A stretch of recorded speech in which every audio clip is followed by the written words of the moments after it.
kami bisa menyelenggarakan perkawinan dalam pekan ini juga. Yang perlu dipertimbangkan Nini Dewi adalah kedudukannya sebagai istri saya nanti. Karena saya sudah mempunyai permaisuri dan anak. Tentu, Tuan Prabu. Anak saya sudah saya beritahu tentang kedudukannya sebagai orang kedua. Sebagaimana yang telah diceritakan di episode sebelumnya, bahwa telah mulai terjadi kesalahpahaman di antara Bathara Rikabalan, Alingdharma, Batik Madrim, serta Putri Kusuma Gandawati tentang Swayambara yang sebenarnya telah dimenangkan oleh Patih Batik Madrim. Namun sang Bathara dan Putri Kusuma Gandawati mengira bahwa Prabu Alingdharma lah yang telah memenangkan sayembara tersebut. Padahal kenyataannya, sang Prabu sama sekali tidak tahu menahu tentang adanya swayembara itu. Bahkan sang Prabu tidak mengerti kalau Batik Madrim sedang mengikuti sayembara Raja Ikabalan tersebut. Namun kini mereka sedang membicarakan tentang pernikahan Alingdharma dan Dewi Kusuma Gandawati yang pastinya akan sangat melukai hati Patih Batik Madrim sehingga tidak ikut hadir dalam pertemuan tersebut. Alingdharma yang telah mengerti keadaan yang sebenarnya pun mencoba untuk tidak langsung menerima pengaturan tanggal pernikahan yang dibicarakan oleh sang Bathara.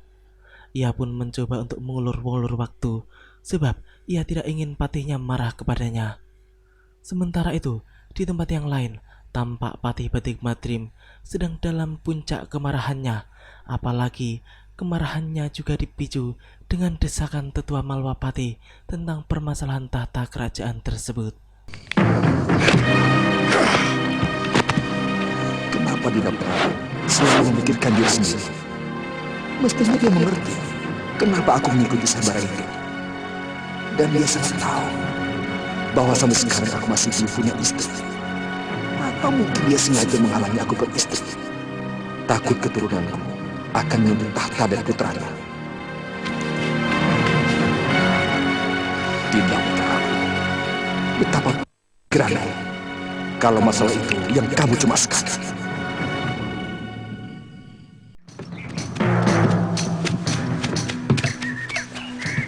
Dinda, panas ya? Nanti kita cari pohon yang rindang untuk tempat beristirahat. Keesokan harinya, Alingdharma pun mengajak Dewi Kusuma Gandawati untuk berkunjung ke Malwapati. Dan ketika sang Prabu beserta yang lainnya sedang beristirahat di sebuah tanah lapang yang rindang, tiba-tiba Dewi Kusuma Gandawati mengatakan bahwa dirinya ingin meminum air kelapa muda. Namun kenyataannya, memang di sekitar tempat tersebut sama sekali tidak terdapat pohon kelapa. Walaupun sang putri tidak memaksa, akan tetapi Alingdharma pun tetap berusaha untuk mendapatkan apa yang sang putri inginkan. Ia pun kemudian segera masuk ke dalam hutan untuk mendapatkan sesuatu yang dicarinya. Sedangkan Patih Batik Madrim yang sedari tadi memperhatikan pun mencoba mengikuti sang Prabu dari belakang. Dan entah apa yang akan dilakukannya.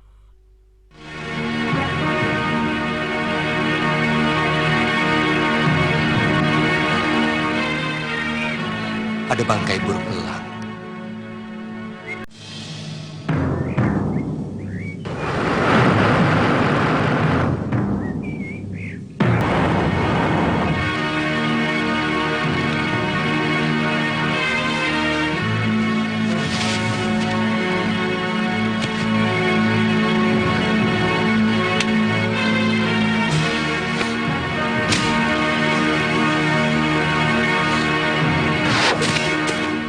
Tuanku memanggil hamba. Ya, Ambilkan aku segera kelapa muda. Cepat, dan taruh depanku. Baik, Gusti. Hamba akan kembali.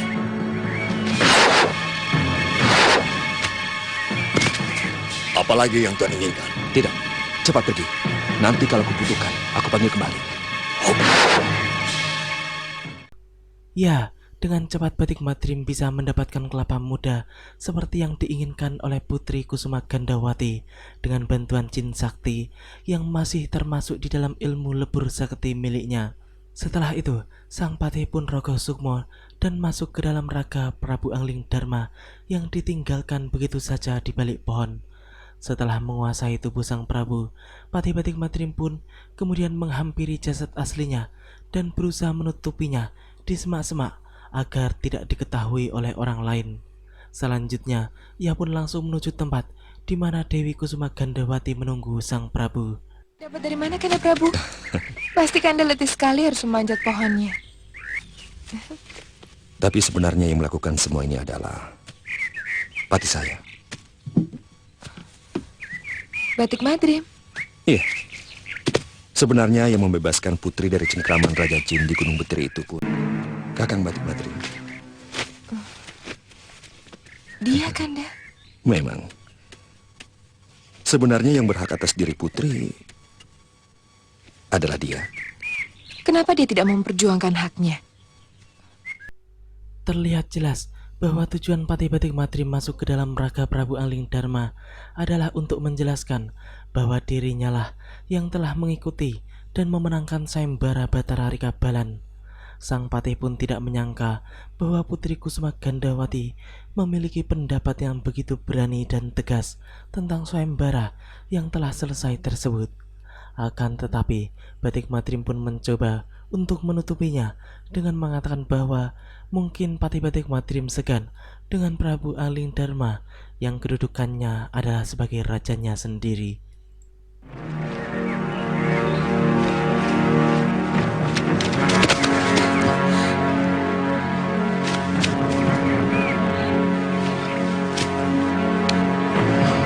Kelapa dari mana? Apa mungkin burung itu, Kanda? Kakang Madrim, kenapa Kakang melakukan cara kotor seperti itu? Prabu Angling Dharma yang mengetahui bahwa raganya telah digunakan oleh Patih Batik Madrim pun menjadi kecewa. Ia pun tahu apa maksud dari Batik Madrim menggunakan raganya itu. Sang Prabu yang masih dalam wujud burung pun kemudian terbang menjauh dan membiarkan Batik Madrim berbuat sesukanya kepada Dewi Kusuma Gandawati. Sedangkan Angling Dharma palsu itu pun kemudian mengajak semuanya untuk segera meneruskan perjalanan sebelum malam tiba. Namun entah mengapa, sepertinya Putri Rika Balan tersebut mulai mencurigai dengan Prabu Angling Dharma yang ada di hadapannya, sebab ia mulai merasakan perbedaan yang cukup membuatnya merasa aneh. Setelah malam tiba, pasukan pun kembali berhenti dan membuat perkemahan untuk menginap. Di sanalah Dewi Kusuma Gandawati mulai mempertanyakan tentang keberadaan Patih Batik Madrim. Kenapa Patih Batik Madrim belum juga datang, Kanda? Mungkin dia marah pada saya. Kenapa? Mungkin dia merasa haknya saya rampas. Kenapa baru sekarang dia bicarakan hak itu? Mestinya kan di depan Romo Batara dia bicarakan masalah itu. Sebenarnya saya sendiri ingin menjelaskan kepada Romo Betara. Tapi kata-kata saya selalu dipotong oleh Romo Betara maupun oleh Dinda sendiri. Mungkin Betara Ika Balan dan juga Putri terlanjur lebih memilih saya. Ya, Angling Dharma palsu alias Patih Batik Madrim itu pun selalu berusaha menjelaskan tentang kenyataan yang sebenarnya mengenai sayembara Batara Rika Balan, dan ia pun selalu mendapatkan jawaban yang berhubungan dengan keberanian dan kesatria dari sang putri. Putri Kusuma Gandawati pun kemudian berpamitan untuk tidur terlebih dahulu karena ia sudah merasa tidak nyaman berbicara dengan Angling Dharma palsu yang ada di hadapannya. Setelah mengantarkan sang putri ke peraduannya, Batik Madrim pun keluar tenda untuk menuju tendanya sendiri. Sedangkan sedari tadi, sebenarnya burung jelmaan Prabu Angling Dharma yang asli sedang memantau keadaan dari ranting atas pohon tempatnya bertengger. Namun Batik Madrim sama sekali tidak mengetahuinya. Setelah kepergian patihnya, burung elang jelmaan sang Prabu masuk ke dalam tenda Dewi Kusuma Gandawati untuk memberitahukannya kejadian yang sebenarnya telah terjadi. Jangan takut, Tuan Putri.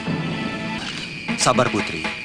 Angling Dharma yang tadi masuk ke kemah Putri hanya tubuh saya, tapi sukmanya adalah Batik Madrim. Dia telah meraga sukma ke dalam wadak saya. Ketika sukma saya masuk ke dalam wadak burung ini untuk mencari buah kelapa yang Putri minta.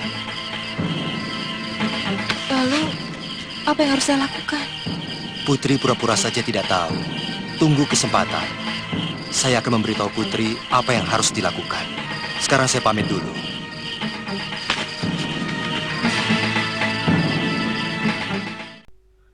Akhirnya, Putri Kusuma Gandawati kini telah mendapatkan jawaban dari semua kecurigaannya terhadap Prabu Angling Dharma. Ia pun menuruti kemauan burung elang itu. Keesokan harinya, mereka pun melanjutkan perjalanannya untuk menuju Malwapati. Di tengah perjalanan, tiba-tiba saja kereta mereka terhenti karena ada batu besar yang mengganjal rodanya. Sepertinya semua itu telah direncanakan oleh seseorang yang tak lain adalah Prabu Angling Dharma sendiri.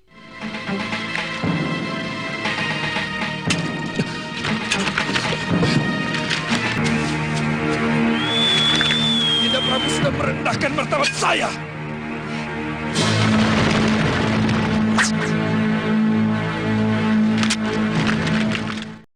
Ya, Batik Matrim pun langsung mengetahui kalau elang tersebut adalah Prabu Angling Dharma. Ia pun berhasil merebut kembali mahkotanya. Setelah itu, roh Prabu Angling Dharma pun keluar dari burung elang yang dihuninya. Sedangkan Batik Matrim pun juga keluar dari jasad asli Prabu Angling Dharma. Sang Prabu pun tampak marah dengan segala perbuatan Batik Matrim yang dengan berani menggunakan jasadnya tanpa seizin dirinya. Dan Batik Matrim sendiri juga marah besar kepada Sang Prabu karena ia merasa telah direndahkan oleh perbuatan Sang Prabu yang mau menerima Dewi Kusuma Gandawati sebagai istrinya. Padahal Sang Prabu tahu bahwa dirinya lah yang berhak mendapatkan Putri Rikabalan tersebut. Kemarahan Batik Matrim kali ini juga dipicu dengan tekanan sesepuh Malwapati yang menuntutnya untuk tidak menjadikan Angling Kusuma sebagai Yuwa Raja di Malwapati. Sehingga sang patih menjadi benar-benar terbakar emosi yang sulit untuk dibendung. Kusuma Gandawati adalah milik saya, karena sayalah yang ikut sayembara itu, dan saya berhak atas hadiah itu. Saya selalu mau mengatakan bahwa yang membebaskan Gandawati adalah Kanda. Tapi omongan saya selalu dipotong Sang Bentara maupun Sang Putri sendiri. Sabar Kakang Matrim. Pelan-pelan saya akan terangkan semua itu kepada Kusuma Gandawati maupun Betara Ikabalan tentang semua ini. Itu kenapa saya menolak upacara perkawinan secepatnya. Saya mengajak Gandawati ke Malwapati juga dalam rangka itu. Bohong!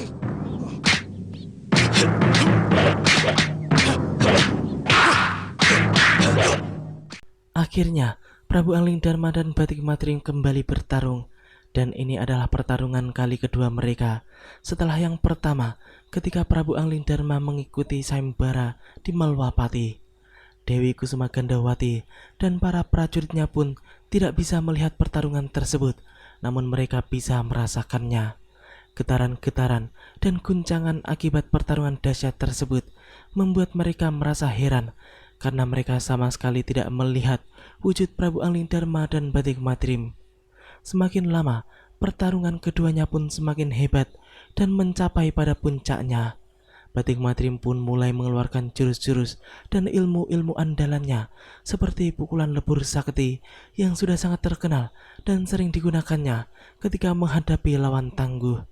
Sedangkan Prabu Angling Dharma menghadapinya dengan ilmu dasendriya tingkat tinggi yang dimilikinya, yang digabungkan dengan ajian pamungkas Meliwis Putih yang belum ada tandingannya.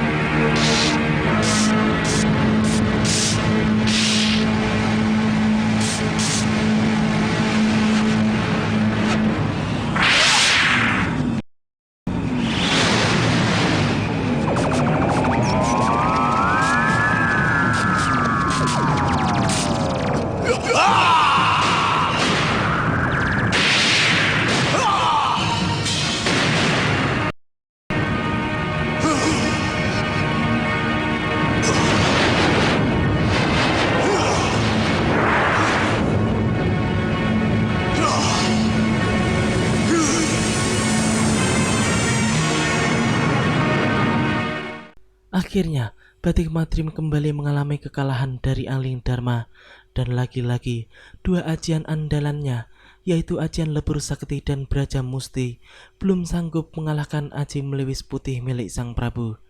Kini Angling Dharma pun menghampiri Batik Matrim yang telah kalah, dan ia pun kembali memperingatkan Batik Matrim tentang pertarungan yang selalu dimenangkannya.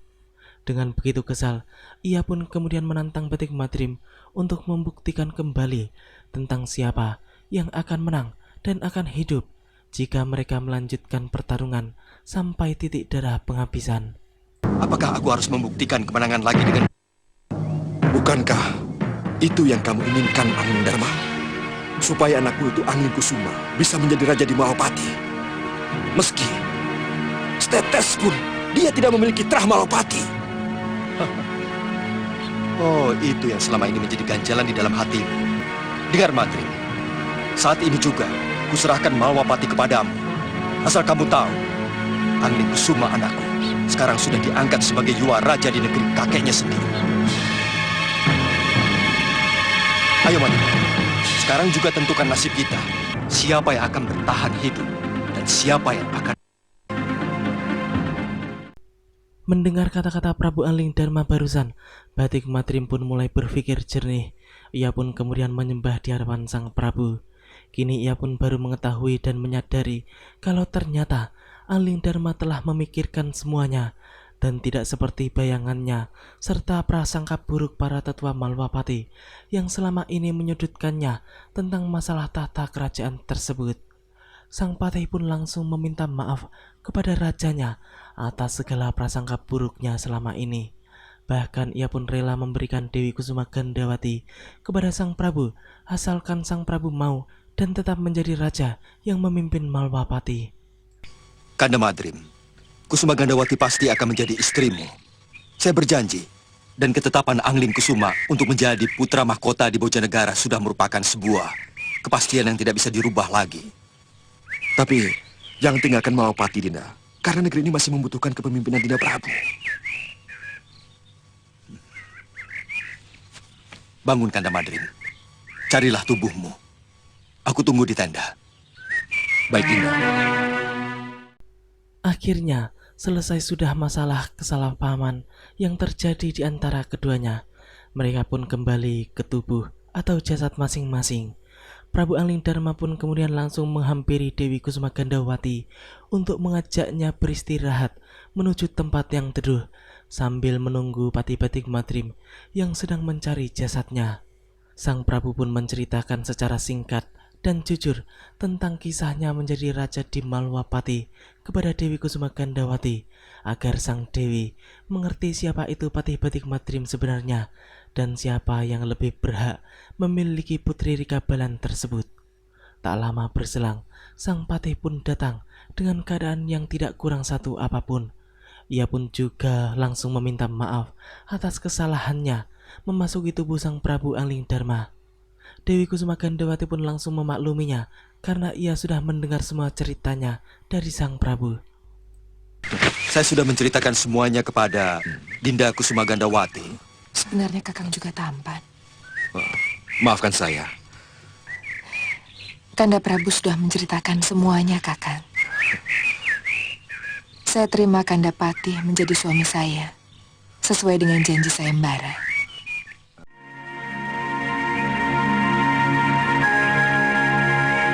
Saya akan mengabdi setulus hati saya kepada Kakang.